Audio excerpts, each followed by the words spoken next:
Secretaría de Cultura del Gobierno de México, el Gobierno de la Ciudad de México a través de su Secretaría de Cultura y el Colegio de San Ildefonso les da la más cordial bienvenida a la conferencia Fermín Revueltas, Alegoría de la Virgen de Guadalupe, que forma parte del seminario El Espíritu del 22, un siglo de muralismo en San Ildefonso. Para ello, contamos con la presencia de Alberto Híjar Serrano y Adriana Melchor, de quienes leeremos una breve semblanza. Adriana Melchor Betancourt estudió la licenciatura en la Universidad Iberoamericana y es maestra por la Universidad Nacional Autónoma de México, ambos grados en Historia del Arte. Su trabajo investiga las relaciones entre la imagen, movimiento y el sonido y las prácticas de archivo en el arte. De 2017 a 2022, trabajó en el área de enlace y curaduría de la Sala de Arte Público Siqueiros. Ha colaborado para publicaciones académicas y de difusión dedicadas al arte contemporáneo y el diseño. Ha sido docente en el Tecnológico de Monterrey y la Universidad del Claustro de Sor Juana. Sean bienvenidos. Hola. Ahí está. Pues muchas gracias a ustedes por haber venido y sobre todo al Colegio de San Ildefonso por tener esta iniciativa acerca del estudio sobre el muralismo que da para muchísimo más, ¿no? Es incansable el tema del muralismo y siempre se están estudiando nuevas obras, pero sobre todo desde distintos puntos de vista, desde los materiales, etcétera. Es un tema amplísimo y que estoy segura que seguirán saliendo otras investigaciones y bueno, entonces también quería hacerle un agradecimiento especial al maestro Híjar por haberme invitado, ¿no? Tuve el gusto de conocerlo virtualmente en 2020, mientras todavía trabajaba en la Sala de Arte Público Siqueiros, en donde organizamos un seminario que recuperaba todo el paso del taller, bueno, no todo el paso, pero algunas de las ideas que estuvieron en el taller Arte e Ideología, del cual el maestro fue parte, y pues fue un lujo tenerle, escucharle y compartir experiencias, afectos y varias ideas que todavía están ahí, que son pertinentes todavía, ¿no? Entonces voy a leerles a continuación una breve semblanza del maestro Híjar. Alberto Híjar Serrano, México, 1935. Estudió Ciencias Químicas y Filosofía en la UNAM, participó en el autogobierno de Arquitectura, donde fue fundador y coordinador del posgrado. Participó en el cogobierno de la Escuela Nacional de Antropología e Historia, productor de radio y TV UNAM, periodista, coordinó el curso Vivo de Arte de la UNAM durante 20 años y dentro de sus libros recientes están La Praxis Estética y otros resultantes de sus talleres en el Centro Nacional de Investigación, Documentación e Información del IMBAL, del que es investigador titular. Sufrió desaparición forzada, tortura en la Dirección Federal de Seguridad y juicio por su pertenencia a las Fuerzas de Liberación Nacional. Fue fundador del Frente Antiimperialista Internacional en Asís, Italia, y su reconocimiento más preciado es la medalla del 30º aniversario de la Academia de Ciencias de Cuba. Y bueno, y sin más preámbulo, les dejo a ustedes al maestro Alberto Híjar. Atiendo al título de El Espíritu del 22. ¿Cómo se llama? Seminario del Espíritu del 22. Del Espíritu, con la lectura de un fragmento del informe del presidente de la República, general Álvaro Obregón, al 29 Congreso de la Unión, el 1 de septiembre de 1921.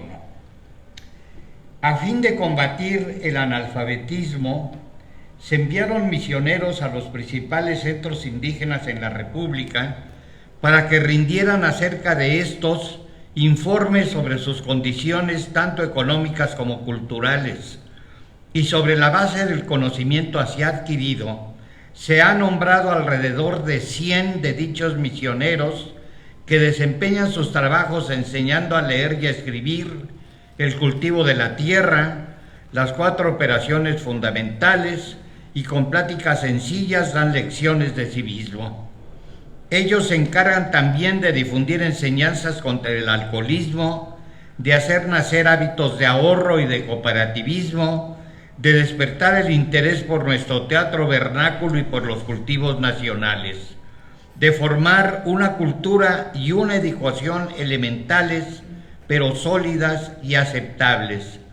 En su labor son ayudados por monitores, a quienes encomiendan pequeños centros indígenas, y por profesores honorarios que prestan gratuitamente sus servicios.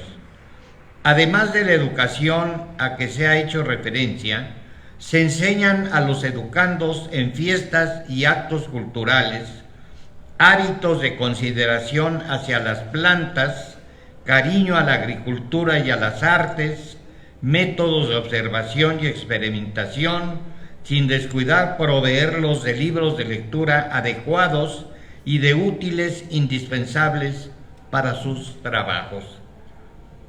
Por lo que se ve, Álvaro Obregón no solo fue un extraordinario militar, sino también un político que tuvo claro la necesidad de revolución cultural para consolidar al Estado mexicano. De modo que el fragmento que acabo de leer da cuenta de esta amplitud de miras dirigidas hacia el campo en un país en donde la industrialización era incipiente, en donde los campos estaban devastados por el proceso revolucionario, no en todo el país. Había lugares en los que la revolución no llegó, lugares en donde no pasó nada y que se asombraban por saber que en otros lugares había habido batallas y enfrentamientos entre fuerzas mexicanas enfrentadas entre sí. Todo esto explica el proyecto de Vasconcelos en la Escuela Nacional Preparatoria, para la que encomienda la dirección a un joven dirigente político, notable orador y connotado marxista, que explicaba de manera muy simple los vericuetos del materialismo histórico y dialéctico, hasta donde podía ser en un país a donde no habían llegado más traducciones de los escritos clásicos del marxismo, que quizá no todavía el Manifiesto Comunista, no. Rafael Carrillo, que fue secretario del Partido Comunista, decía que hasta que fueron al 10º aniversario de la revolución en 1927 a Moscú, pudo conseguir una traducción del Manifiesto Comunista. Así que eran comunistas de corazón. Más bien tienen que ver con esto que el filósofo cubano de origen, sacado de Cuba por sus padres a la mala, y ahora en alguna universidad alemana, Raúl Fornet Betancourt, quien llama a este marxismo y comunismo de fuera de Europa, en especial el americano, marxismo transformado. Es decir, una cosa es el marxismo en el centro de Europa, donde no solo discutían y tenían su propia prensa los anarquistas y los marxistas, donde fue posible organizar en Inglaterra una asociación internacional de trabajadores, sino que todo esto tenía alcance público con un nivel teórico insertado en las universidades e instituciones culturales de la época. En América no hay eso. Es decir, las universidades pues son sumamente restringidas en sus alcances y bien que el proyecto de mostrar en los muros lo que era clave para la construcción del Estado-Nación mexicano se haga justamente en la Escuela Nacional Preparatoria. Todo esto para explicar por qué me enoja que le digan San Ildefonso, que fue el colegio jesuita, cuando lo más importante y actual es el proyecto liberal educativo emprendido por los liberales juaristas y reconocido con el busto grande que hay de Gavino Barreda en el patio principal, el más grande de esta escuela. Ese proyecto que Obregón esboza en ese párrafo de su informe de gobierno, es un proyecto positivista para acabar con el clericalismo y con la influencia religiosa en la educación, sino que de lo que se trataba ahora era de incorporar las ciencias, especialmente la física, la biología, la química, por supuesto, las matemáticas, por lo que contribuyen a despertar la imaginación racional organizada, de manera pues que el sitio de la preparatoria no fue elegido al azar, sino que se procuraba dar continuidad al proyecto positivista y la gran revolución educativa que significó, encabezada por Gavino Barreda, que fue alumno de Augusto Comte en Europa. Augusto Comte, una figura principal del positivismo, decía: creeré en el alma cuando la toque con la punta de mi bisturí, que muestra muy claramente el anti-espiritualismo de los positivistas. Esto entonces hace que la propuesta de Vasconcelos sea mucho más amplia que eso que se le achaca como culpa de no entender en qué país estaba al hacer la famosa colección de libros verdes con las obras clásicas griegas, la Ilíada, la Odisea por delante, para repartirlas en todo el país. En algún momento la Secretaría de Educación hizo ediciones facsímiles de esto, y una bellísima edición facsímil de las lecturas para niños y para mujeres organizadas por Gabriela Mistral, esta premio Nobel uruguaya que Vasconcelos invitó a colaborar en su proyecto educativo. Esto da razón del sentido amplio del proyecto obregonista vasconceliano para construir una cultura que lo mismo atendiera las necesidades de las tradiciones indígenas, de las fiestas populares, de los conflictos entre el Estado y la Iglesia, que abriera la imaginación, los sentimientos y las sensaciones de los educandos hacia los clásicos europeos, para que en la lectura de la Ilíada y la Odisea conocieran las bases de la cultura europea. En el edificio abandonado que era un enorme terreno aquí a la vuelta, estaba aposentada en espacios a punto de derrumbarse la escuela normal donde se formaban maestros.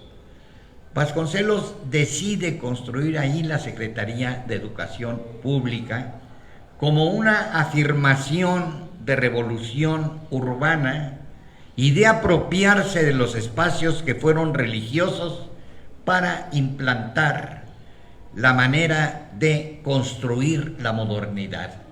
Construir en el sentido literal, con espacios adecuados para la educación acorde con el proyecto de la Revolución Mexicana y con ello del Estado-Nación.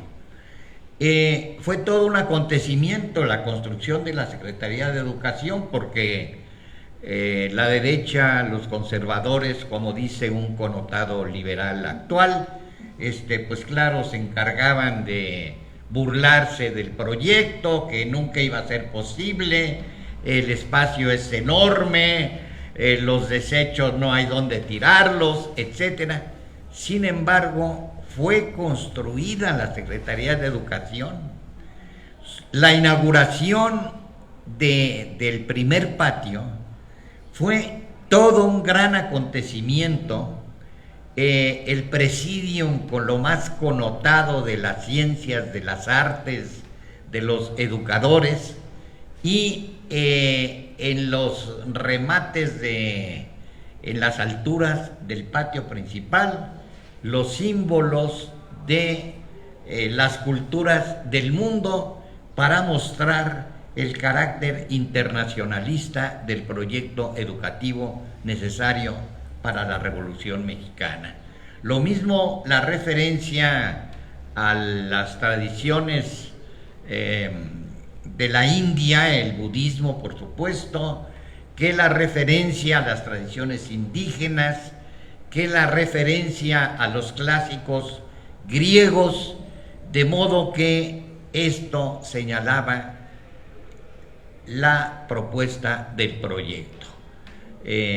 Rivera pasaría a pintar los muros de la Secretaría de Educación Pública y ya embebido en el proyecto revolucionario, que lo tuvo sin cuidado porque ni sabía mucho, en su mural del Anfiteatro Bolívar, donde todo lo que se le ocurre es pintar a las musas y las ciencias y las artes, y bueno, ya en plan de gran audacia, cuando se dio cuenta de que por ahí no era la cosa, bueno, incluyó a Nahui Olin, la hermosísima agitadora integral, no solo cultural sino sexual de la época, con sus enormes ojos verdes, y a Lupe Rivas Cacho, que pone por ahí con sus trenzas en el otro lado, del lado izquierdo, por supuesto.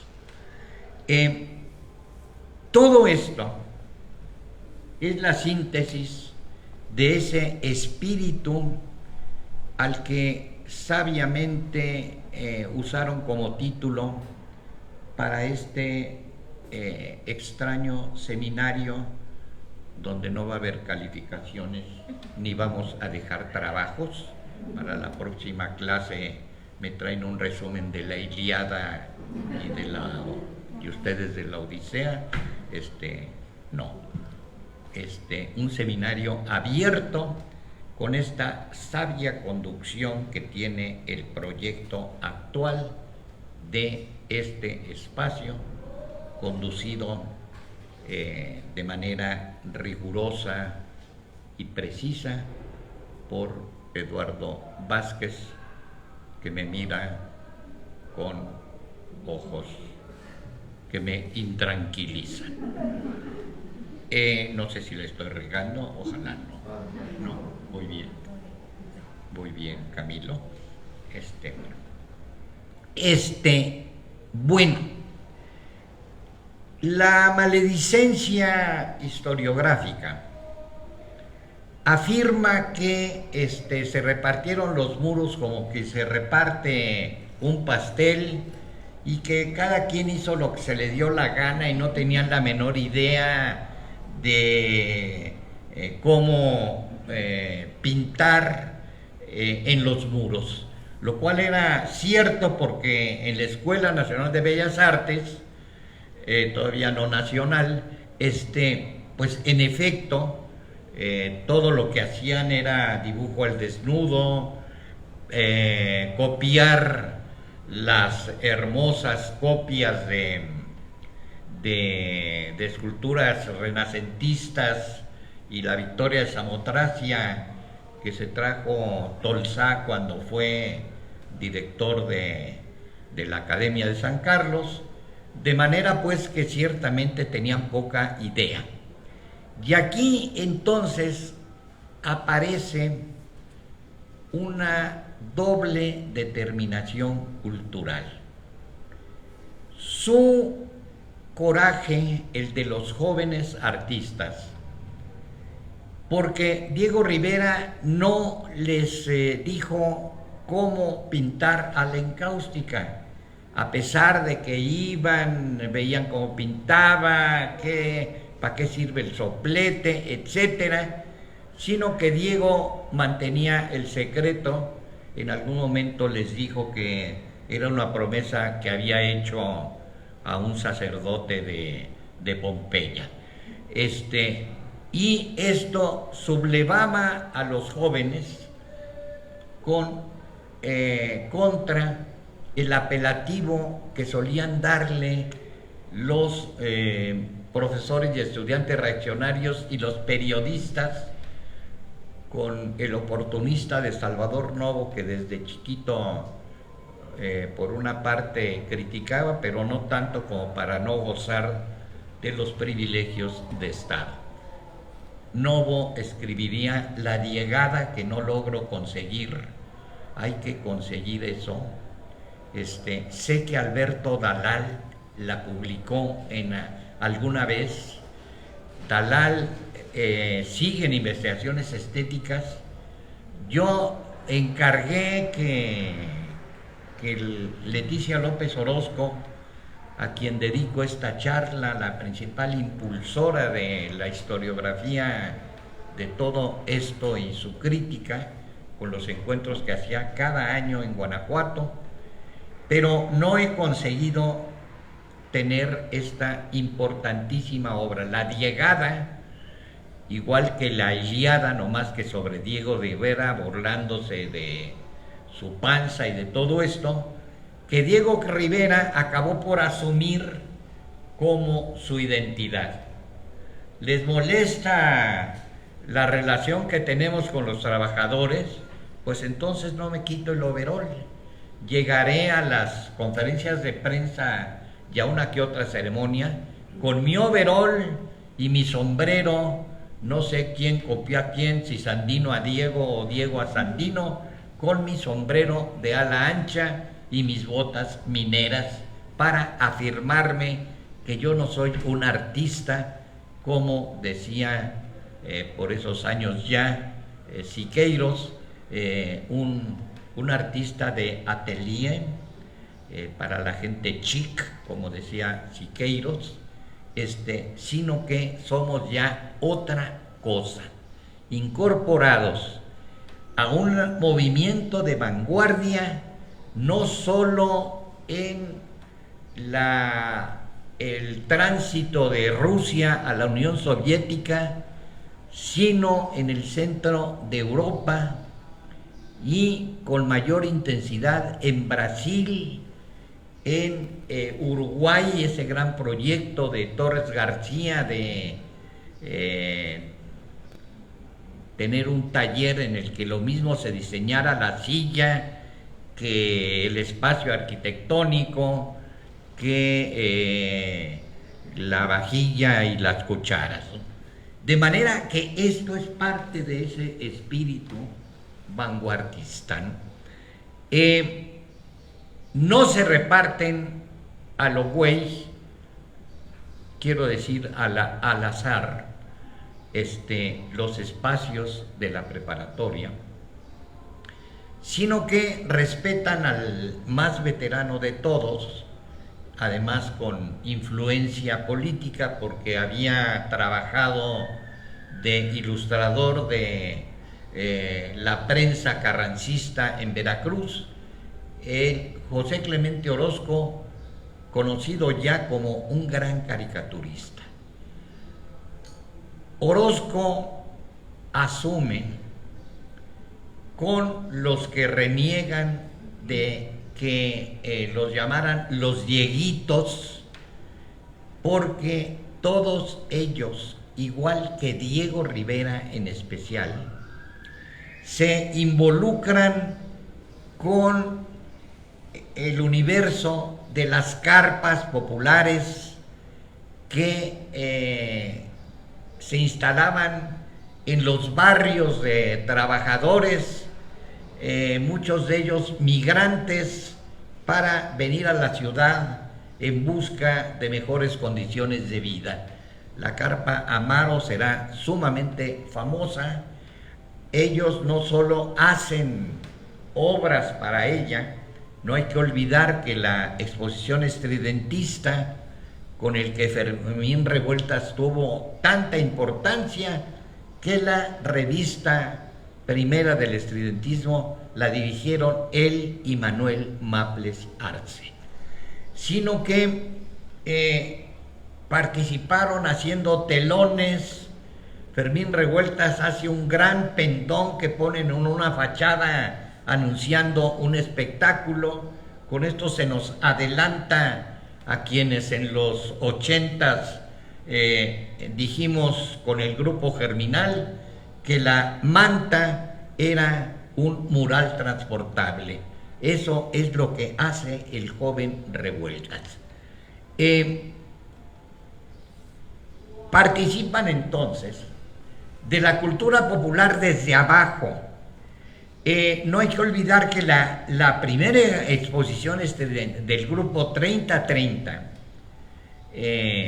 jugando con el calibre de un arma usada en la Revolución Mexicana, la carabina 30-30 famosa, sino también con el año que los iba a consolidar como algo más que una generación, sino como una vanguardia con importancia no solo mexicana, sino en especial latinoamericana.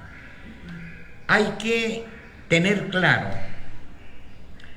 que, por ejemplo, el futurismo fue un movimiento internacional que su principal difusor, Marinetti, explicó y agitó no solo a su nativa Italia, sino a Europa, vino a América, armó un escándalo en Sao Paulo en un teatro, se puso en relación con las publicaciones de vanguardia brasileña, también con las publicaciones argentinas, donde un joven poeta, Jorge Luis Borges, empezaba a asombrar a sus colegas y tenía en su hermana la activista necesaria para difundir las posiciones de la vanguardia.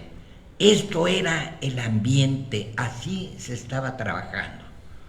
Entonces la oportunidad de entrarle a un proyecto como los muros de la preparatoria, pues no podía ser bueno, pues tú agárrate este y yo me agarro este otro, sino había que centrar problemas fundamentales discutidos por estos jóvenes, no solo en el sentido histórico y social, sino también en el sentido estrictamente práctico.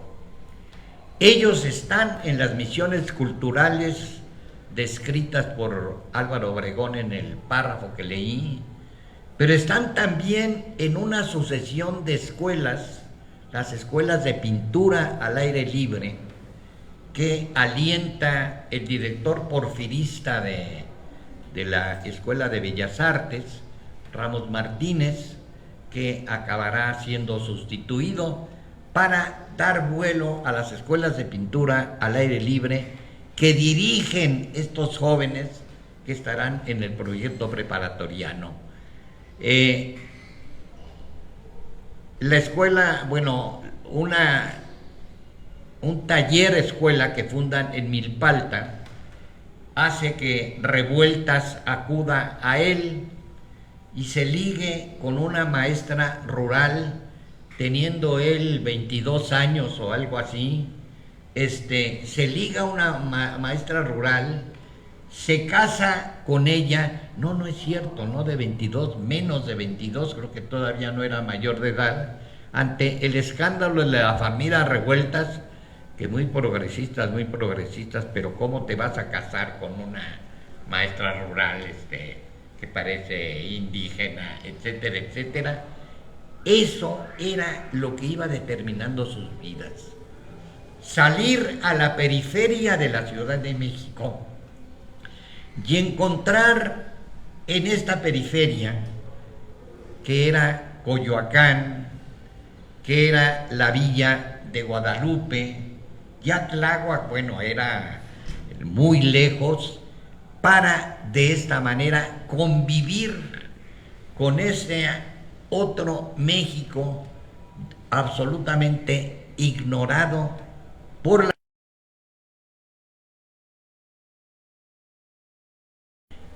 De manera pues que estos jóvenes fueron construyendo una cultura que ciertamente significaba un proyecto nacional y popular, tal como era necesario para la revolución cultural que consolidara al Estado-Nación mexicano, nacional y popular. Y en esto hay ingredientes que había que enfrentar. Señalaré el que es quizá el más relevante, que es la cuestión religiosa. La cuestión religiosa que daría lugar a todos esos ejércitos organizados al grito de ¡Viva Cristo Rey!, con la injerencia de obispos, de curas de iglesia y de las familias distinguidas que acudían a los templos principales que estaban por aquí. Qué bueno que restauraron la iglesia de la enseñanza para que alguien hiciera un tour y la incluyera como parte de una iglesia destinada a los más elegantes. Creo que ahí se casó Lucero y Mijares, ¿no? Y ¿no? Alguien se casó allí, ¿no? ¿Quién? Que transmitió Televisa y todo. ¿No fue Lucero y Mijares? ¿No? Bueno, no sé. Pero alguien de ese vuelo cultural tan relevante para nuestra formación actual. Puedo hacer ahorita una encuesta. Cíteme usted 3 obras de Fermín Revueltas.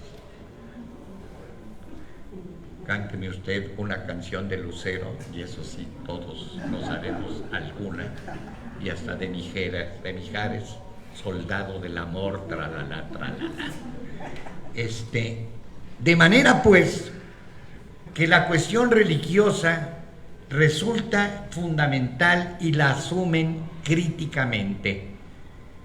Orozco se desata en una escuela con una fuerte presencia conservadora de profesores y estudiantes, pinta un Dios Padre monstruoso, usando recursos expresionistas, llena las claves de los arcos con alcancías de iglesia y manos famélicas depositando la limosna, pinta una Santísima Trinidad también grotesca. O sea, esto todavía hoy sería un escándalo si la derecha no fuera tan ignorante. En aquel momento esto significó que fueran muy mal vistos los muralistas por la comunidad estudiantil de la preparatoria, o simplemente las ignoraban. Yo que estudié aquí, no recuerdo que ningún profesor hiciera alusión a los murales. Y tuve como profesor de Historia de México a una figura entonces relevante, al maestro Arnaiz Ifrej. Nos daba clase en ese primer patio al que ya no se puede acceder, lo cual me parece espantoso. Ahí nos daba clase. Nunca recibimos ninguna mención a los murales. Si nos deteníamos a verlo era para hacer bromas típicas de adolescentes centrados a la juventud en el descanso principal de la escalera del primer patio, para decir: ¿sabes cómo se llama ese mural con Cortés y la Malinche desnudos tomados de la mano? Se llama Lo Cortés no quita lo caliente. Esas eran nuestras observaciones profundas. Y claro, los murales estaban llenos de raspaduras y grafitis y cosas de estas. La cuestión religiosa es asumida como parte de el problema del coloniaje, que por una parte trajo a los países invadidos por los imperios, pues eso que llaman la modernidad, el progreso, etcétera, eso que estaba en letras grandes en lo alto de la escalera principal, creo que todavía está, orden y progreso, todavía está, sí, ¿verdad? Orden y progreso todavía está ahí para señalar. Dice el sentido amor, orden y progreso. ¿Cómo? Amor, orden y progreso, sí. El amor no era... Todavía está ahí. Bueno, esto entonces hace que Fernando Leal y su amigo, al que le decían el francesito Jean Charlot, un gran agitador cultural, el francesito, amigo del alma de Pablo Higgins, entre los dos echan a volar por vez primera la figura de José Guadalupe Posada, que bueno, existía, pero pues nadie le hacía caso, pues era, en los mercados se vendían unos cuadernillos ilustrados por él, que tenía por aquí cerca la imprenta de Vanegas Arroyo, que hacía los corridos de lo que iba pasando en la vida cotidiana, y Posada hacía la ilustración, pero eso era pues así como la industria de la cultura en historieta para el pueblo analfabeta, que encontraba en las ilustraciones de Posada la explicación de la importancia de un terremoto, o del torero Montes que iba en la carroza funeraria y chocó con un tranvía por ahí por la Alameda, o el horrible caso de la mujer que asesinó a su marido de 80 puñaladas, eso que Frida también representa en un cuadro que se llamaba Unos cuantos piquetitos. Frida, que claro, aquí conoció a Diego. En la película primera que dio a conocer a Frida al mundo, hay una escena francamente ridícula. Frida corriendo por los pasillos de la preparatoria. No, pues si nunca fue capaz de correr, y menos después del accidente que la dejó baldada de por vida. Bueno, todo eso pasaba. Eligen estos espacios de la escalera Leal y Charlot, que son sumamente complejos y difíciles. cómo organizar allí una composición plástica irreductible a los cuadros de Caballete. Las soluciones son realmente sensacionales y acordes a lo que representan. La unidad formal era necesaria para no limitarse a ilustrar en los muros esto que da de comer a los guías de turistas, esos que practican lo que José Clemente Orozco llama en su diario visitas guiadas para los ciegos. Aquí vemos un maguey y aquí más arriba está la Coatlicue y aquí a la derecha ese es Carlos Marx, etcétera. Visitas guiadas para los ciegos, dice Orozco. Para que no ocurra esto, que facilita la tarea a las profesoras de Historia del Arte del doctorado de la Facultad de Filosofía, que así describen, y eso es todo. Al otro día les platico cómo eran las clases de Justino Fernández en la facultad. Bueno, con sus transparencias excelentes, porque eso sí ha tenido siempre investigaciones estéticas, un excelente acervo de fotografías, transparencias, libros, revistas, etcétera. Mi amiga Leticia López Orozco y la doctora Marisela González Cruz Manjarres, que ya se fue a vivir a Mealco para retirarse de la vida, pues nomás les pedía yo, por ejemplo, oigan, ¿me pueden conseguir transparencias de grabados del Machete? Sí, maestro, nomás no lo vaya a decir porque vamos a hacer aquí un movimiento diciendo que es para nosotros, y bueno, ya lo sacaban y se hacía la reproducción y todavía me sirven muchísimo. Bueno, estas son las cosas de las que nos tenemos que valer quienes no tenemos una carrera académica respetable, que ya no la tuvimos en la vida. Entonces componen Charlot la masacre más grave de la invasión española, la masacre del Templo Mayor, ejecutada por Pedro de Alvarado, mientras Cortés salía a Veracruz a enfrentarse a Pánfilo de Narváez, que venía para acabar con su proyecto mandado por el gobernador de Cuba. La masacre del Templo Mayor, con la activación del muro, con lanzas en diagonal, dicen tomadas de algún fresco de Pablo Uccello, ciertamente de esas lanzas, que dan movimiento al muro. Una masacre como signo de la conquista, no la exaltación de Cortés, ni de Colón, ni nada de eso. Y enfrente, la fiesta del señor de Chalma, con danzantes, con penachos, con instrumentos prehispánicos, el huevo, el teponazli, etcétera.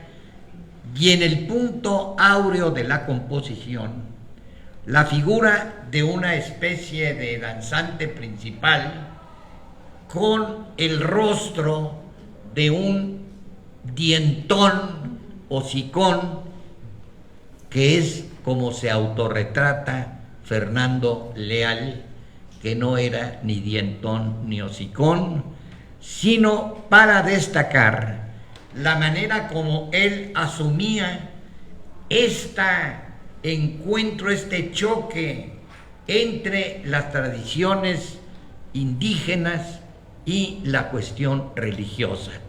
Allí está el homenaje al señor de Chalma, pero con toda esta carga de tradiciones indígenas campesinas. Bueno, al fin llego al cubo de la que era entrada principal de la Escuela Nacional Preparatoria. ahora está permanente cerrado.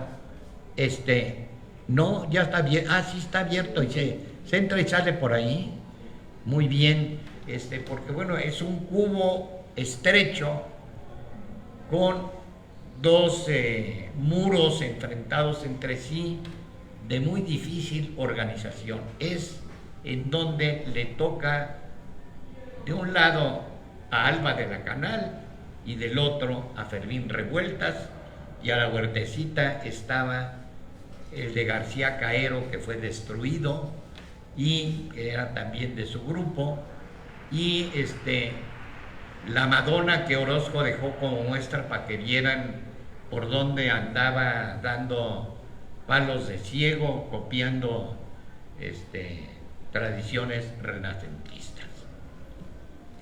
La conquista, la religión, el coloniaje, la cuestión campesina, el proyecto de cultura nacional y popular. Revueltas, simpatizante del Partido Comunista, parece que nunca fue militante con carnet, sino que cuando lo fundaron, como tantos otros, se alinea al Partido Nacional Revolucionario. Pues cómo no se iban a alinear la parte progresista, la gente más crítica y culta, con ese nombre, Partido Nacional Revolucionario. No, pues ahí está el proyecto. Cuando van los dirigentes comunistas al último congreso de la Internacional Comunista, el ratón Velasco, Miguel Ángel Velasco, de plano propone que desaparezca el Partido Comunista y todos se inscriban al Partido Nacional Revolucionario, que pues tiene mucho más posibilidades de crecer y de influir en los proyectos revolucionarios. Hernán Laborde, que era en aquel momento el secretario general del Partido Comunista, expulsado después, figura muy importante porque fue esposo de Concha Michel, la autora de Sol Redondo y Colorado, que es un poema del famosísimo poeta rojo Gutiérrez Cruz. Sol redondo y colorado como una rueda de cobre. Sol redondo y colorado como una rueda de cobre. Ratón me estás mirando y a pobre. Sol, tú que eres tan parejo para repartir tu luz, habías de enseñarle al amo a hacer lo mismo que tú. Gutiérrez Cruz, cantado por Concha Michel, esposa del secretario del partido, Hernán Laborde. Vean cómo se tejió la cultura nacional popular revolucionaria. La primera exposición del estudiantismo en la Carpa Amaro. Llevaron a un elefante para anunciarla. Laura González Matute, cuando hizo esta exposición estudiantista en el Munal, reprodujo la Carpa Amaro y allí colgó la obra de los estudiantistas y creo que llevó un elefante a la inauguración.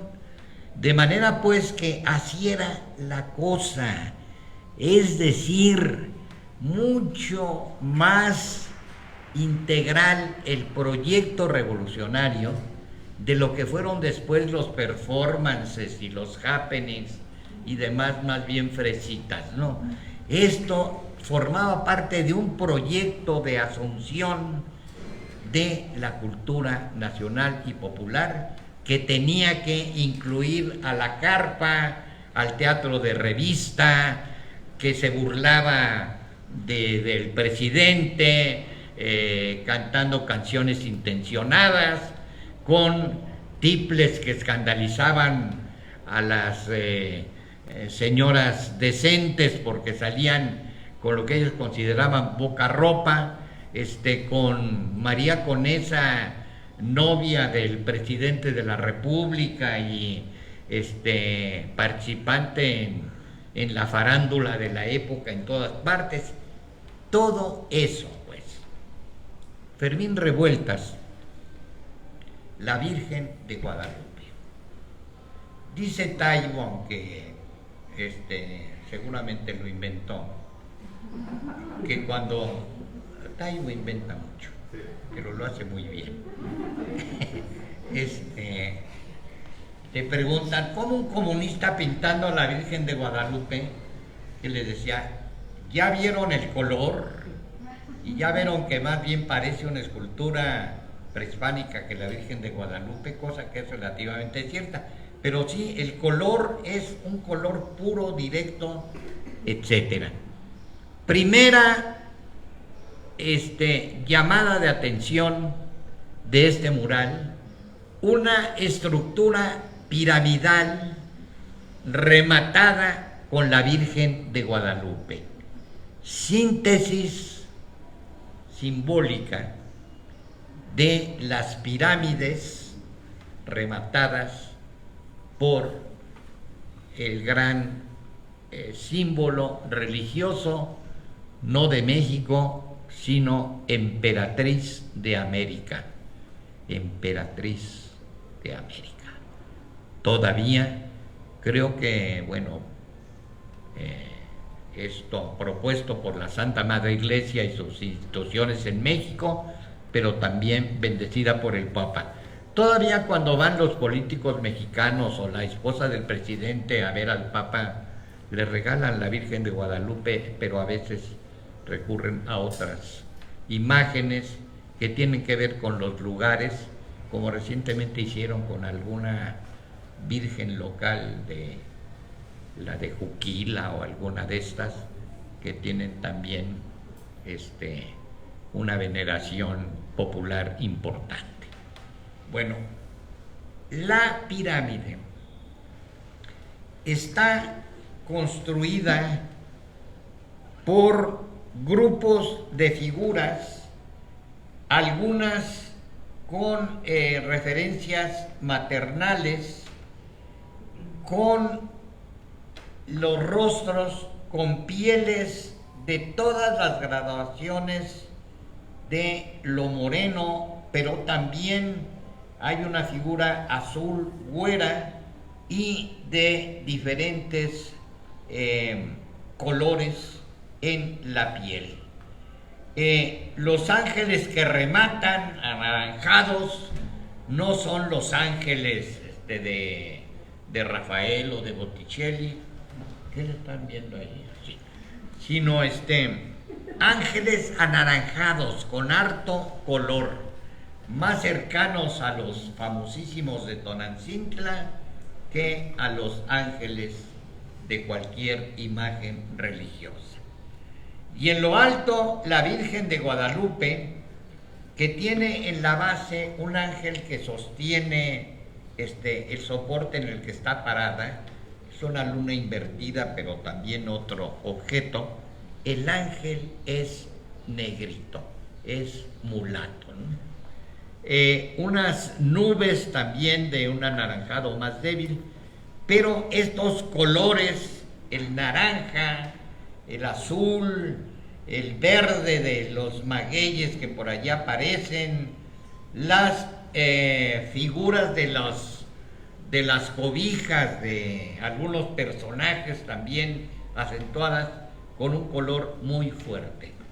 De manera pues que de esto se trataba, de dar a entender que el cristianismo no es lo mismo en el proyecto de la Santa Madre Iglesia al que arraigó en las comunidades campesinas con tradiciones indígenas. Y enfrente el mural de Alba de la Canal, este asombroso activista cultural. Un mural resuelto con una perspectiva que no tiene poco que ver con la perspectiva tradicional enseñada en las escuelas de arte, de primer plano bien descrito porque es el primer plano y luego etcétera. No, aquí una cruz atravesando el mural y al revés de la perspectiva tradicional, las carabelas están en lo alto. Es una perspectiva que tiene un hombre que alguna vez me dijo Gerardo Cantú, que tiene un gran cuadro, una especie de última cena con esta perspectiva. Me dijo el nombre, pero se nos murió Gerardo Cantú, y algunos de ustedes que son eruditos seguramente van a saber cómo se llama esta perspectiva, que procede al revés, es decir, desde lo alto la composición del mural de Alba de la Canal y la cruz como una especie de carga muy pesada a las figuras que construye Alba de la Canal. Los dos, sin ser militantes comunistas, firman con la hoz y el martillo y con las puras iniciales. Es decir, le atinan a asumirse no como artistas en busca de la fama, que ponen su firma perfectamente clara para pasar a la historia del arte y ser registrados en las historias europeas, en el Pilluan que ya nadie consulta y que tenía 80 tomos para la pintura europea, y luego hay unas cuantas páginas para el resto del mundo, porque pues es el resto del mundo, ¿no? Lo importante es la Escuela de París, ¿no? Bueno, todo eso está sintetizado en estos proyectos que ponen en crisis la cuestión religiosa fundamental para la construcción de una cultura nacional y popular. A la par, Fermín Revueltas es un destacadísimo diseñador gráfico. Ya les decía que codirige con Maples Arce la primera revista dentista, y será fundamental en una revista, creo que fue la última de los independentistas, que se llama Irradiador, de la que la UAM Azcapotzalco ha hecho una edición facsímil hermosísima y precisa, con los ejemplares tal cual. Milagrosamente compré el único ejemplar que estaba en la librería de aquí. Consíganse Irradiador, es una belleza de publicación. UAM Azcapotzalco, aquí a la vuelta está la casa de la primera imprenta que maneja la UAM, y allá hay una librería y allí la han de tener. Bueno, esto muestra las capacidades amplias de Fermín Revueltas, inventando tipografías, jugando con los tamaños de las letras, algunas hechas como relieves escultóricos que se van construyendo para dar lugar a la publicidad más avanzada que haya existido en este país al anunciar los productos del buen tono. Es decir, los cigarros del buen tono y todo lo que producía en carteles de Fermín Revueltas verdaderamente sensacionales. Esto entonces es producto de una formación iniciada cuando papá Revueltas decide mandar a Silvestre y a Fermín a estudiar a Austin, Texas, a un bachillerato, porque no los fuera a agarrar la leva y los metiera en los ejércitos revolucionarios. De ahí se van a Chicago. No hay registro de inscripción de Fermín Revueltas en el Instituto de Arte de Chicago, ya famoso en aquellos años, con sus colecciones de arte europeo, sus colecciones de arte clásico griego y romano que frecuentaba Fermín Revueltas, a la par que acudía a las reuniones en cantinas clandestinas cuando estaba ya en proceso la prohibición de las bebidas alcohólicas en Estados Unidos, que ha funcionado tan bien que ahora es el país con la población de drogadictos más grande del mundo. En esas, no me acuerdo cómo se llamaban, cómo les decían a estos lugares en los que se reunían estudiantes de arte, escritores, etcétera, a beber, pero también a conversar, a discutir, a anunciar alguna exposición, alguna publicación reciente, etcétera. O sea, Revueltas siempre logró reunir la educación formal con lo aprendido en la calle, en la plaza, en el campo, y con lo que veía en las obras de sus hermanos, bueno, Silvestre en particular. José estaba muy chiquito todavía, pero bueno, su primera prisión fue en el que era reclusorio para menores en Tlalpan por andar vendiendo el machete en las calles. Ahí todavía no ponemos una placa que diga que ahí fue la primera prisión de José Revueltas, en esta memoria que procuramos hacer notar. Hasta un antimonumento procedería ahí. Bueno, Fermín Revueltas va reuniendo todas estas capacidades que se concretan en el mural.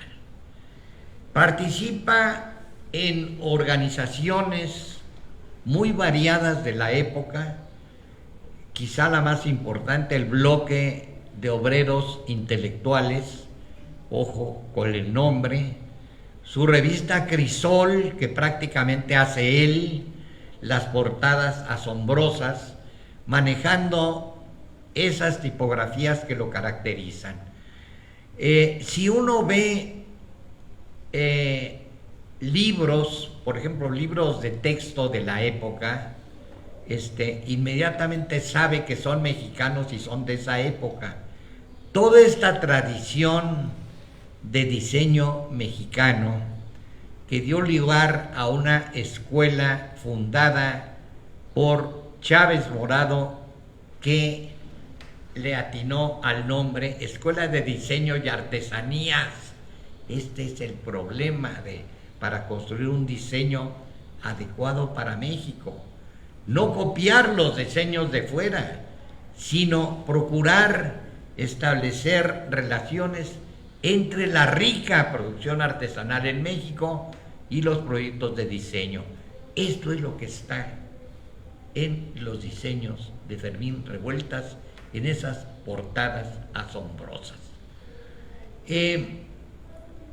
Estas revistas ahora resultan históricas, por fortuna se han ido haciendo ediciones facsímiles, pero también le busca Revueltas para no reducir el muralismo solo a lo que se hace en edificios viejos.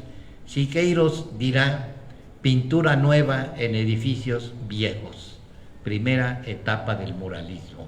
Tendríamos que pasar a superar estos, pintura nueva en edificios viejos.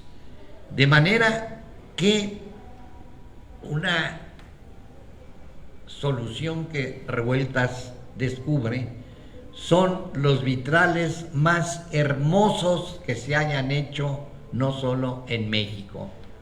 Y los hace para un hospital de ferrocarrileros, para el Centro Escolar Revolución, que fue programa piloto de la educación socialista.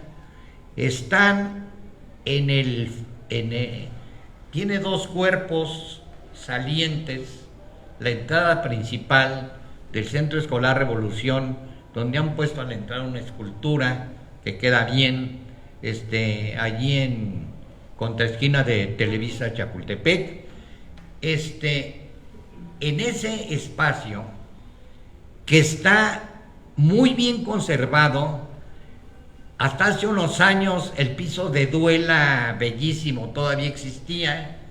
En un extremo que da a la calle, un enorme vitral de Revueltas, y en el extremo final, donde hay un escenario, otro vitral preciosos. La política cultural del Estado mexicano tiene cerrado el lugar, y hasta donde yo lo visité, convertido en depósito de muebles destruidos, de escaleras rotas, de pértigas inservibles, recargadas contra los vitrales, con pedazos ya volados de ellos, y perfectamente cerrada. Soborné al vigilante para que abriera y me dejara entrar. Le dije: acompáñeme, para que vea que no me voy a robar nada, ningún bote de basura roto de los que hay aquí, ni pedazos de alfombra, ni nada de esto. Así está la cosa. 100 años del muralismo, debiera haber una campaña para resolver estas espantosas situaciones, por ejemplo, de ese lugar.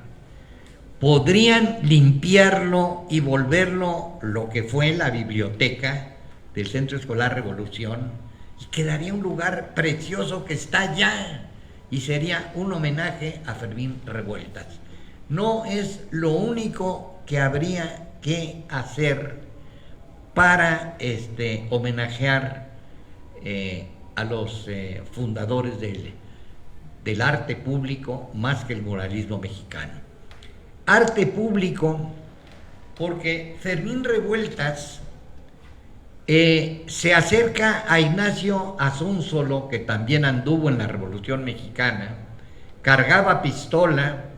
En algún momento que se ponen ya muy gruesos los estudiantes y maestros contra los muralistas, y los agreden, y ya llegan con palos y piedras y alguna carabina 30-30 y demás.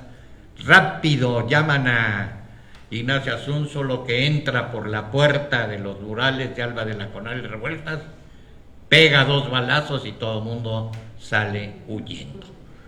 De manera que la relación entre este gran escultor y los muralistas fue propiciada en principio por el encargo que hizo Vasconcelos de las esculturas del primer patio de la SEP, y las de la fachada con las musas que hizo el escultor Centurión, pero no hubo más relación que esa, que sí propició Fermín Revueltas con Asúnzolo.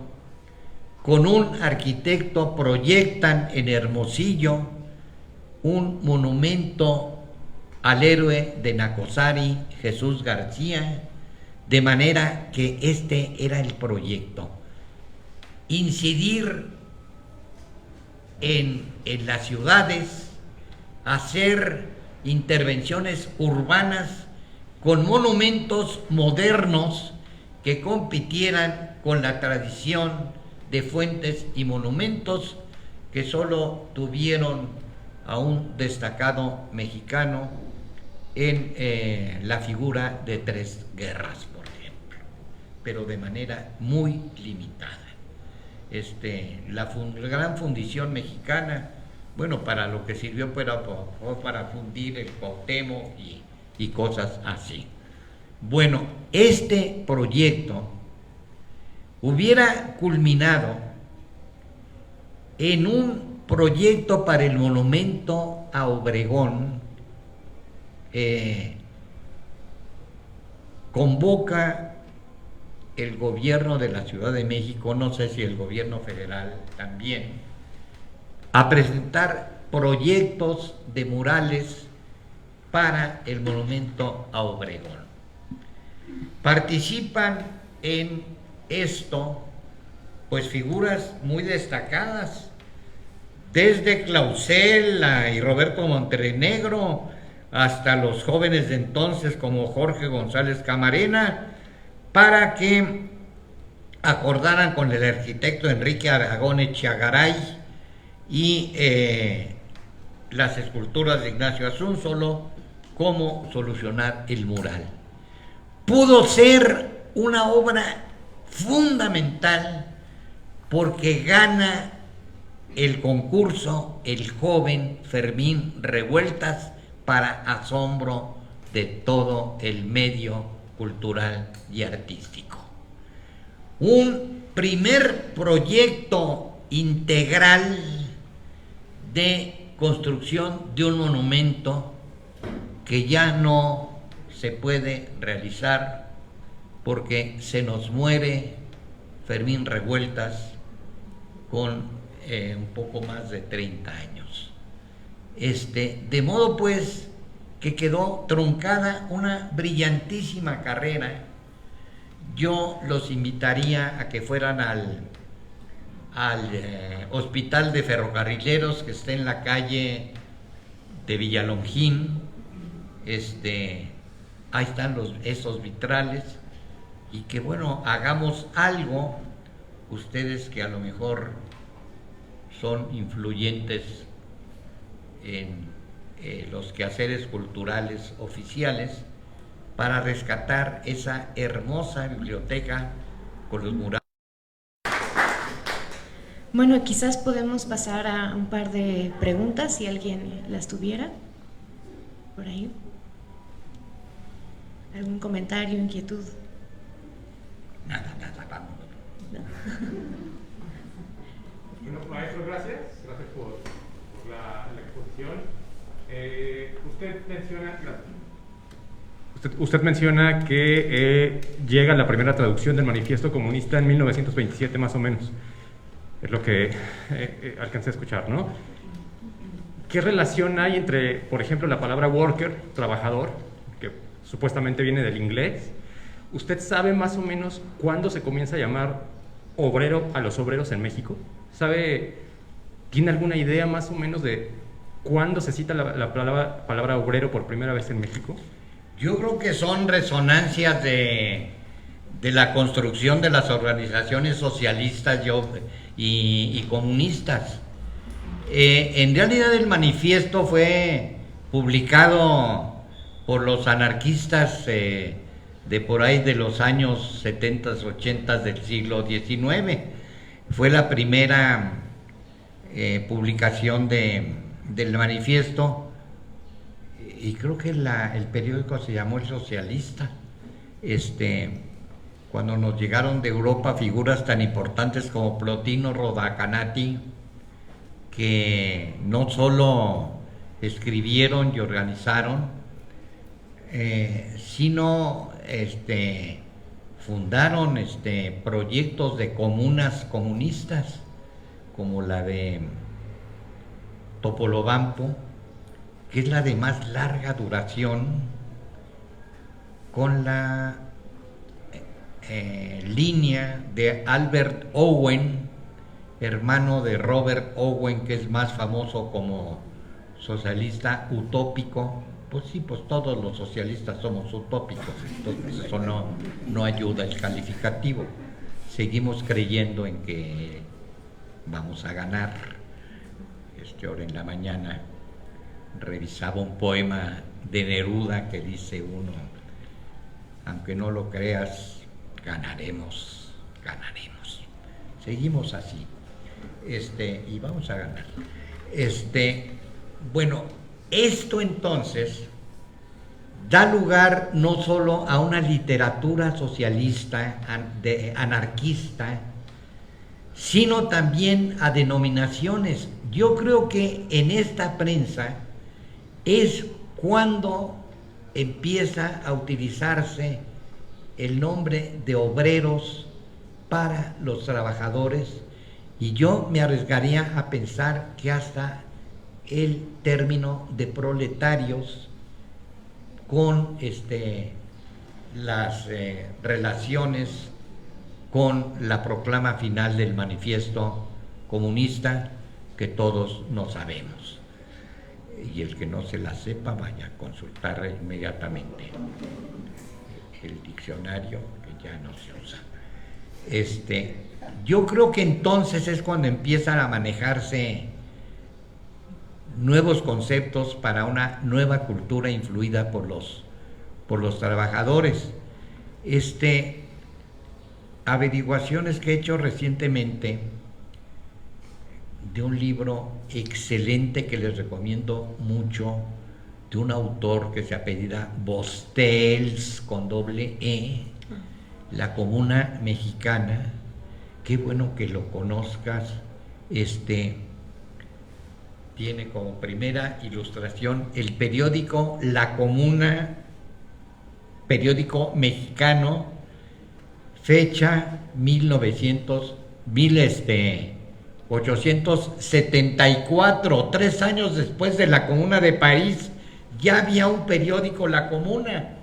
Y entonces esto explica cómo esto ocurrió en toda América, especialmente en el Cono Sur, porque los perseguidos de la Comuna de París llegaron a estas tierras y organizaron a los trabajadores del campo y empezaron a manejar la onda del poder obrero para dar lugar en el Cono Sur, por ejemplo, a la Patagonia rebelde. Por ejemplo, hay una película que se llama así y que fue filmada en un momento de democracia fallida en Argentina. El gobierno, ya se me olvidó cómo se llama este güey, bueno, un momento democrático que tuvo Argentina entre las dictaduras. Entonces se usaron contingentes militares para escenificar batallas y demás. La Patagonia Rebelde es un libro muy voluminoso de un escritor muy importante, y hay película. A quienes les dé flojera la lectura, la película es excelente, La Patagonia Rebelde. Yo creo que allí empezaron a cocinarse por vez primera los escritos, las proclamas, las consignas, en donde empiezan a utilizarse no solo los nombres en abstracto, sino para dar una nueva identidad a los explotados. Y por primera vez también el término de los explotados. Yo creo que por ahí va la cosa. Muy bien, muchas gracias. ¿Alguien más va? Bueno, es que quería hacer un comentario al margen, perdón. Sí. Relacionado con la palabra obrero, bueno, ya lo pusiste así, ¿qué tanto influye el sindicalismo en el muralismo? En realidad, es decir, lo pienso mucho desde Siqueiros. No, pues fundamental, porque qué importante pregunta. La firma de los murales de Alba de la Canal y Revueltas tiene las iniciales SOTPE, Sindicato de Obreros, Técnicos, Pintores y Escultores, que fundan un grupo de jóvenes como ellos, como Leal, importantísimo Leal, encabezados por los comunistas Javier Guerrero, Siqueiros y Diego Rivera. Tendrán como órgano el machete con los versos de Gachita Amador, compañera muy querida, muy activista, compañera de Siqueiros en aquellos años. Hay unos textos de Julio Antonio Mella, tan importante aquí en esta preparatoria. A ver si te encuentras por ahí en algún cajón un ejemplar del Tren Blindado, que fue un periódico que hizo Mella aquí y que no aparece. Los máximos especialistas de Mella, los cubanos Adis Cupul y Froilán González, lo han buscado y por ninguna parte. Bueno, Gachita Amador, pero me importa la mención a Mella, que hace una serie de escritos breves en el machete para recomendaciones para hacer escritos en la prensa revolucionaria. Uno de ellos es el ser breve, ir al grano y no hacerle al poeta, ¿no? Bueno, los corridos de Gachita ocupan página entera del machete y la ilustración de Siqueiros a veces va de fondo. Aquí el señor director de esta institución hizo una excelente exposición, todavía está, de la de que está en las mamparas en la calle. Ya se murió. Fue una sensacional exposición con los periódicos para dar cuenta de estas averiguaciones que te interesan. Estuvo, por ejemplo, portadas del machete, pero de otros periódicos, manifiestos, etcétera. El machete sirve para cortar la caña, para abrir las veredas en los bosques umbríos, decapitar culebras, tronchar toda cizaña y abatir la soberbia de los ricos impíos, dice la cuarteta de Gachita en la portada del machete, con un machete diseñado por Javier Guerrero. Ahí está todo esto.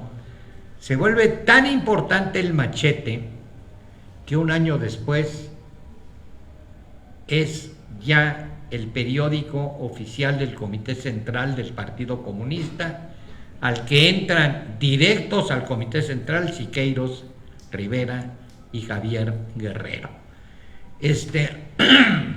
Esto entonces responde a la importancia del sindicalismo. Fundar un sindicato de obreros técnicos, pintores y escultores, y no mencionar a los artistas y a los intelectuales, es un escándalo. El primer manifiesto está dirigido a los campesinos, a los soldados combatientes, etcétera, y al final y a los intelectuales y los artistas o algo así. Esto fue un tremendo escándalo. Como un sindicato para estos seres espirituales sublimes que son los artistas y que hacen obras que solo pueden ser entendidas por los espíritus selectos. De manera pues que el escándalo del SOTPE fue determinante como contribución a esto que priva en todas las vanguardias del mundo en aquel momento, es decir, lo mismo en las rusosoviéticas que en las del centro de Europa, que en las de Brasil, que en las del cono sur.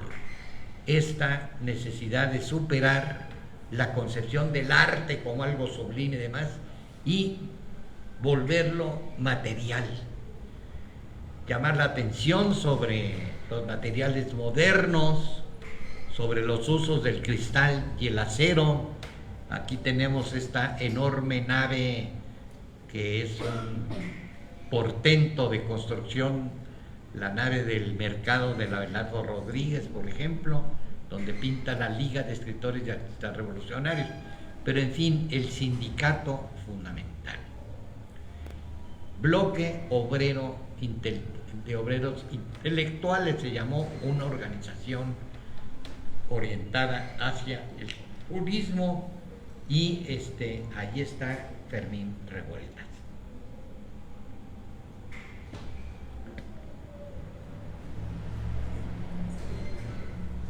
Maestro, yo soy voluntaria de esta muy atinada definición de guía. ¿De qué? Porque nosotros somos del grupo de voluntarios que damos visitas guiadas aquí sobre qué padre. el recinto y los murales y cualquier otra exposición temporal que se plantea. Yo quería agradecerle el que haya compartido con nosotros tanta experiencia y sabiduría, y también la extraordinaria forma como amalgamó sus conocimientos sobre esta temática del muralismo, el Partido Comunista, el acontecer de esa época y muchos otros temas que abarcó. He escuchado todas las ponencias, he acudido aquí, y a veces se caen en situaciones de definiciones como muy comunes, sitios comunes, a veces para etiquetar la vida o la obra de algunos de los artistas, cosa que sí lo elogio bastante en ese sentido a usted, de que no ha recurrido a esta situación.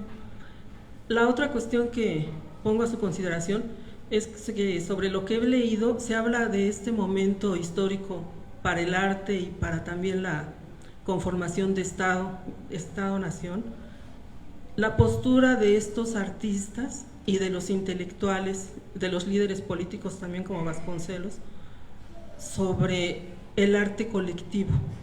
¿Sobre qué? El arte colectivo, el arte que se construye entre muchos, tanto el motivo como la técnica, los colores, etcétera, así como hacia dónde va dirigido este arte colectivo, que también es una colectividad, y una colectividad que en ese momento, más con lo que usted ha abundado, se compone, es como muy diversa y se reconoce así.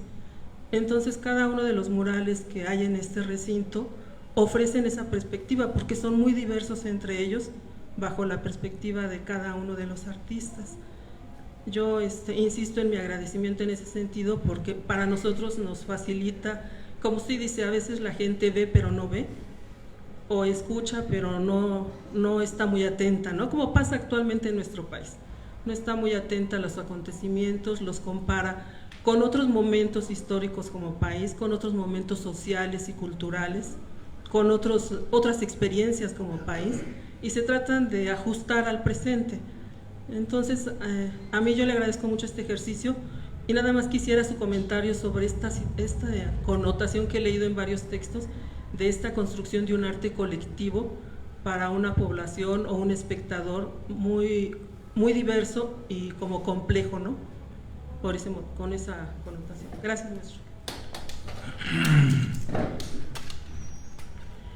Sí, sin duda descubrieron en la práctica la necesidad de superar la noción de arte y artista como algo sublime. La cosa era mucho más concreta. ¿Cómo le hacemos para pintar en los muros y que dure la pintura? Encuentran en un hijo de albañil, de maestro de obras, el principio para aprender a hacer el aplanado del muro durable y dispuesto ya para la aplicación del fresco. Ese hijo de maestros de obras es Javier Guerrero. Entonces descubren que el saber no se tendría que limitar a los libros escritos y a los intelectuales y a la prensa, etcétera, sino este saber de los analfabetas a veces puede ser tan o más importante. Esto abre entonces la exigencia de no considerar que los artistas solo pueden tener relación con lo más granado de la formación cultural y más rica en dinero, ¿no? Sino que la colaboración entre ellos es frecuente, se reúnen, hacen revistas, fundan escuelas, talleres. La de Coyoacán acaban por cerrarla porque consiguen que les den un espacio mayor en Chimalistac, y fundan en Tlalpan, fundan otra, etcétera, y Fermín Revuelta se va a Puebla y funda una escuela también popular, y luego en la capital de Puebla hace lo mismo, de manera que esto nada tiene que ver con una concepción del artista en su atelier, como dice Siqueiros, sino esta necesidad de integrarse comunitariamente y descubrir lo común con campesinos, con obreros y sus organizaciones. De ahí la importancia de los sindicatos. Yo digo en mi escrito algo que parece trivial, y que es los recorridos que hacía Revueltas por el centro, por toda esta zona. La sede original del partido era una casita allí en la calle de Mesones, y hay un célebre, no el único, enfrentamiento en el Zócalo entre grupos de derecha y los comunistas. Todo esto formó a José Revueltas, lo hizo preguntar, satisfacer su avidez por entender en qué país estaba, por asimilar de la manera más profunda todo lo que aprendió en Chicago, tanto en su primera estancia. Él volvería a Chicago para consolidar sus relaciones. De modo que él conoció las vanguardias europeas en el Instituto de Arte de Chicago, pero las arraigó acá a México, participando colectivamente en proyectos estos que hoy llaman interdisciplinarios. Pues muchas gracias por su resistencia y gracias. Pues muchas gracias, Alberto. Muchísimas gracias a Adriana Melchor por el acompañamiento. Nada más pues comentar que este ejercicio continúa. El 5 de noviembre estaremos abordando el tema de Alba de la Canal y la implantación de la cruz en América con la maestra Rashkin, y bueno, hemos trabajado mucho sobre esta idea que creo que ha sido fecunda, ya lo decía el maestro Híjar, de la idea de volver no solo a las obras como objetos descontextualizados, como objetos autónomos, sino pensar en una época. Quizás hemos usado una palabra poco materialista, el espíritu del 22, pero lo hacemos con esa idea del ambiente, de qué era el 22. Y yo creo que entender eso nos ha ocupado en este proyecto, y creo que hoy hemos tenido una cátedra extraordinaria para entender ese momento, ¿no? Este cruce que nos ha planteado el maestro Híjar entre vanguardias artísticas, luchas populares, movimientos políticos, el propio Estado mexicano, ¿no? Así empezaste, Alberto, ¿no? Con esta idea del presidente Álvaro Obregón y ese proyecto político y todas sus consecuencias dentro de un movimiento, en el contexto de un movimiento social y artístico muy amplio. Entender esta enorme complejidad, esta interacción de tantos fenómenos alrededor de un hecho artístico, creo que es lo que más nos ha interesado. insisto, no verlo como objetos cosificados que han sido valorados por la historia, sino entender el fenómeno social e histórico que los hizo posible.